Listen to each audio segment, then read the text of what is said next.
2 bölüm. Piyasaya göre eğitim modeli. 23-27 Haziran 2004 tarihleri arasında Talim ve Terbiye Kurulu Başkanlığı tarafından TRT4 televizyonu aracılığıyla öğretmenlere yönelik bir eğitim semineri verildi. Bu seminerde yapılmakta olan değişiklikten söz edildi. Konuşmalarda altını çizdiğimiz bazı ifadeler oldu. Artık eğitimi piyasa belirleyecek. Bırakınız yapsınlar dönemi bitti.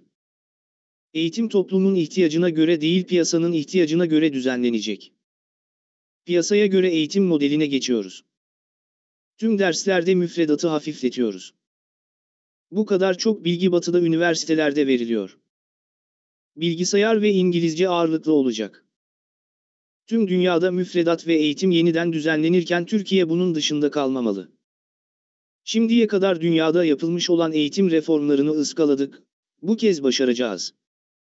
Büyük bir projenin küçük bir parçasıdır bu anlattığımız. Büyük fotoğrafta olanları görmek lazım.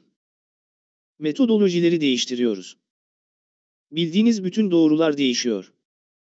Öğrenci merkezli eğitim getiriyoruz. Görsel, işitsel, kinestetik ve dokunsal öğrenme stillerinin kullanıldığı etkinlik örnekleri hazırladık. İlköğretimde seçmeli ders sistemi getiriyoruz. Ortaöğretimde sertifikalı diplomalılık getiriyoruz. Öğrenci birikmiş sertifikalarını getirip puan karşılığı diploma alacak. Performans, öğretmenin başarısı anlamında kullanılmış, ölçme ve değerlendirme, maaş zammı, terfi ve derecelendirme değişiyor. Teftiş sistemi değişiyor. Teftiş kurulu kalkıyor. Öğretmen sınıfta teftiş edilmeyecek, herkes birbirinin gözetleyeni olacak. Veli, öğrenci, müdür, belediye başkanı ve çevrenin ileri gelenleri sicil verecek, öğretmen çevresiyle iyi ilişki içerisinde olacak. Terfi ve ödüllendirme için sınav, liyakat ve sicil puanları belirleyici olacak.